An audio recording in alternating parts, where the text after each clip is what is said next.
Bienvenue dans le tribunal de l'amour, épisode 2. Et aujourd'hui, une nouvelle affaire nous a été confiée. Il faut savoir, j'aime bien me répéter, que pour chaque épisode, ce sont des vraies histoires qui sont confiées et qui ont été racontées par des abonnés qui ont vécu cette situation. Aujourd'hui, une femme qui vient d'accoucher a appris à une semaine de son accouchement qu'elle se faisait tromper car son mari entretenait une liaison clandestine avec sa collègue de travail. Et j'ai envie de vous dire que plus rien ne m'étonne. J'ai l'impression que dans les lieux de travail, c'est là où il y a le plus de tromperies. Peut-être que je me trompe, mais moi, à mon avis, j'ai raison. Avant de faire intervenir notre victime qui a subi une haute trahison, je tiens à préciser que c'est vous, internautes, qui allez être les jurés et qui allez donner votre sentence en commentaire. Donc, coupable ou pas coupable? Le tribunal est ouvert et qu'on fasse entrer Sarah, notre victime.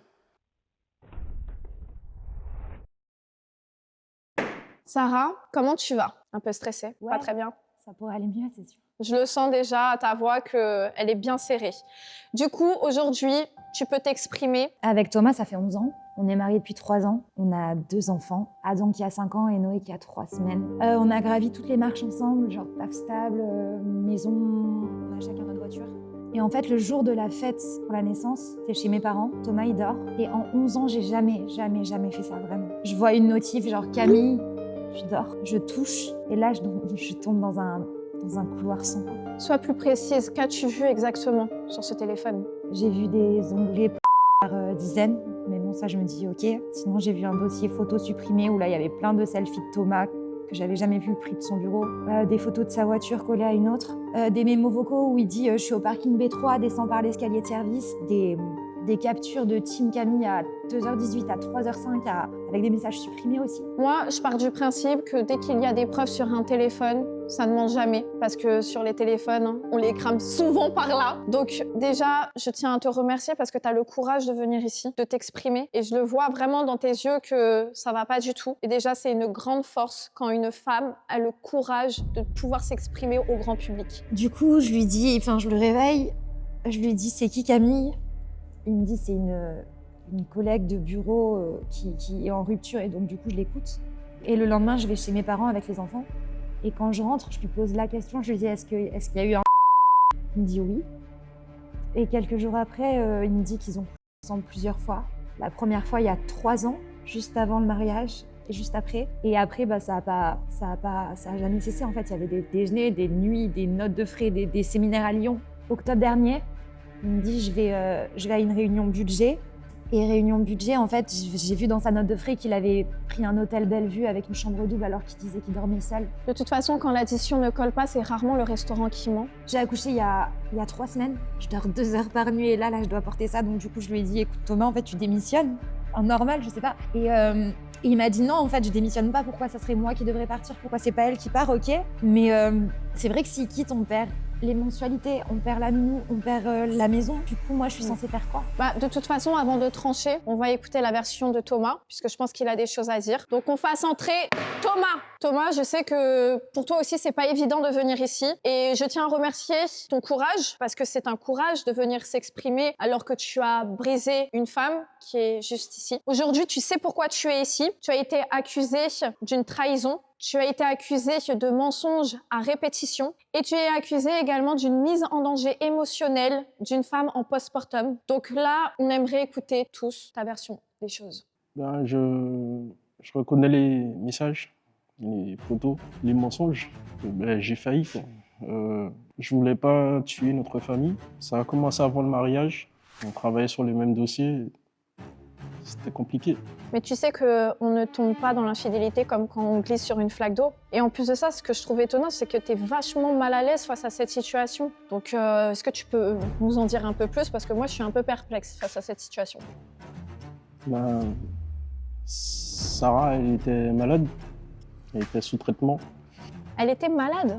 Être malade, c'est pas ça. Elle était enceinte, elle portait la vie, elle portait ton enfant. C'est pas être malade. En tout cas, elle était sous traitement, quoi. Il y a énormément de tension à la maison. Et en fait, Camille, elle était là. C'était un échappatoire, quoi. Un échappatoire? Tu te fous de ma gueule ou quoi? J'étais sous piqûre, sous hormones, juste pour avoir notre enfant. Comment tu peux dire ça? Ça se voit que t'es pas fière. Je suis pas fier. Après, c'était pas que du... On parlait de tout. Et ouais, parfois ça dérapait, quoi. À Lyon, chambre double, c'était un dérapage prolongé peut-être? Ouais, des nuits. De nuit, pendant que moi je m'occupais d'Adam qui était malade, qui avait de la fièvre. Et toi, tu m'envoyais « Ça va mon cœur » depuis ta putain de chambre d'hôtel. J'aimerais savoir les échanges que tu entretenais avec cette femme. C'était des échanges intimes, on est d'accord? Mais depuis combien de temps? Ça a environ 8 mois avant, c'était épisodique, quoi. Et du coup, tu as choisi qui? Tu as choisi Camille? Je lui disais jamais clairement les choses. Je lui disais, j'ai besoin de temps. T'as eu besoin de 8 ans avec moi pour être prêt à te marier. Et pour elle, t'avais grave du temps en fait, non? Thomas, tu sais, ce qui me surprend avec toi, c'est que tu es vachement lucide sur les faits. Par contre, tu es complètement aveugle sur la situation. Et surtout, tu es aveugle sur les dégâts que tu peux causer. Et je pense que tu t'en rends bien compte. Les larmes qui coulent, c'est les larmes de la vérité. Et puis, j'ai envie de te dire que la tromperie, c'est pas juste une histoire de lit. Il y a eu des horaires, des notes de frais. Il y a eu aussi du silence. Avant que tu prennes la parole, je vais faire venir, bien évidemment, Camille. Parce qu'elle a des choses à nous raconter, cette fameuse Camille, et j'ai hâte de la rencontrer. Bonjour Camille. Bonjour. Je dirais pas que je suis ravie de faire ta connaissance, parce que tu mets sous tension deux personnes, une personne gênée et une personne en détresse. J'ai une question, tu savais que Thomas était marié, on est d'accord? Oui, au début, ils vivaient comme des colocs. Il m'a dit qu'il restait pour le petit, et moi je l'aimais, donc j'ai cru qu'il la quitterait. On était à Lyon, on s'imaginait nos vies ensemble, et il retournait chez lui, je culpabilisais. Culpabilisé? Oui, je culpabilisais un peu. Tu culpabilisais? Tu culpabilisais quand t'envoyais à 6h du matin, j'ai encore ton odeur, je l'ai lu. Et toi, tu fouilles dans le téléphone? T'es une meuf chelou. On vivait notre vie, puis c'est tout. Là, Je t'es prends en train un de pot, me mais- parler de tes sentiments, de vous. Mais moi, meuf, je viens d'accoucher, là. Et c'est mon problème. Je viens d'accoucher, j'ai des angoisses nocturnes, j'ai des montées de lait, j'ai des points. Là, t'es en train de me parler de sentiments volés. Silence, c'est chacun son tour, sinon je coupe les micros. Camille, tu as demandé à Thomas de faire un ultimatum, c'est bien ça? Oui, en janvier, je lui ai dit soit t'arrêtes de lui parler, soit tu lui racontes notre relation. Et il m'a dit qu'il attendait après la naissance pour ne pas la stresser. Du coup, vous avez plutôt choisi votre confort contre sa santé mentale? Bah, je reconnais ma part, mais j'ai pas brisé un couple seul. On était tous les deux. Camille, stop. J'ai fauté. Tu dis stop à qui? T'as Parce qu'on choisi. était tous les deux. Et t'as choisi plein de fois, en fait. Les nuits, les notes de frais, les séminaires à Lyon. À chaque clic, c'est un oui à l'infidélité. Camille, j'ai une question pour toi et j'aimerais que tu y répondes le plus honnêtement possible, chose que je pense que tu sais faire, parce que j'ai un peu capté le tempérament. Est-ce que tu es prête à demander ta mutation pour enfin laisser ce couple libre et mener leur relation comme ils le souhaitent? Pas du tout, pour aller où? J'ai pas détruit un couple. C'est lui qui m'a dit que c'était un homme malheureux. Donc moi, je voulais juste faire ma vie avec lui, tout simplement. Il a pas été clair et c'est pas mon problème. Meuf, t'as pris un homme marié. T'as pris un homme, c'est un père de famille. Mais j'ai entendu, ça fait 3 fois que tu me l'as dit, ça fait 4 fois que je l'entends depuis tout à l'heure. Je suis en train de te Bah parler, vas-y, je là. t'écoute. Bah vas-y, Tous les dis-moi. soirs, il rentrait. Toi, t'as rien à dire? jouer à Toi, t'as l'homme. rien à dire? Eh, laisse-moi Parce que c'est ta parler. faute tout ça. Vas-y, je t'écoute. Dis-moi. Oh, c'est à moi de parler, là. Je t'écoute, vas-y, bah parle. Tous les soirs, il rentrait. C'est un père de famille, donc tous les soirs, il rentrait. Il jouait à l'homme marié. Et moi, je suis qui alors? Ok. T'es une mère de famille, moi, je suis quoi alors? Je suis une femme aussi. Et j'ai aimé un homme, et c'est lui qui a pas été correct là. Pas moi. Tu savais tout, meuf. Tu savais tout. Je savais tout, mais je l'aimais. Et il m'aimait aussi. Il m'a dit qu'il m'aimait. Ok, bon, de toute façon... Et toi, t'as pas ta bouche? Stop. Écoute Thomas, là je vois que t'es dans ton coin, ça m'étonne pas, de toute façon la majorité des hommes, ils ont besoin de se cacher derrière les femmes qui portent leur... Donc là, aujourd'hui, c'est à toi de choisir, d'accord? On ne dispute pas un homme comme si c'était un trophée, je tiens à le préciser. Donc, tu as un choix à faire et je te donne 30 Et secondes. fais bien ton choix, s'il te plaît. Fais bien ton choix. Je te donne 30 Eh, ferme secondes. ta gueule.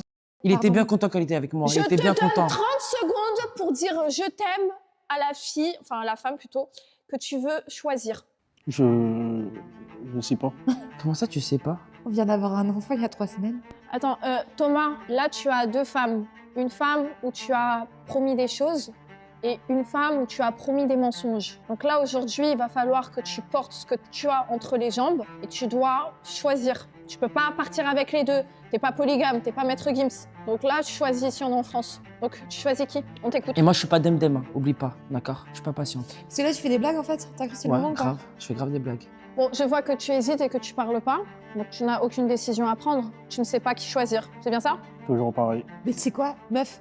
Vas-y, prends-le, mon mari. Tu sais qu'un mec qui m'a menti 10 fois à moi, il va te mentir 100 fois à toi. Qui dit qu'il fera les 2 fois les mêmes erreurs? De toute façon, Là, je pense qu'on va arrêter l'audience. Thomas, je pense que tu sais les dégâts que tu as faits. Tu as ravagé une femme sincère et tu as nourri l'orgueil d'une autre femme. Je ne sais pas si elle est vraiment sincère et je ne peux pas me prononcer là-dessus. Et je tiens à préciser que tu n'as pas 2 histoires d'amour. Tu as une histoire de lâcheté que tu as répétée 2 fois. Et maintenant, c'est à vous, jurés du tribunal de l'amour. Vous devez donner votre sentence en commentaire. Est-ce que Thomas mérite de tout perdre? Ou est-ce que Sarah doit lui donner une 2e chance? Ou alors est-ce que c'est Camille qui a raison et c'est à lui de choisir? Et sur ce, le tribunal de l'amour est levé.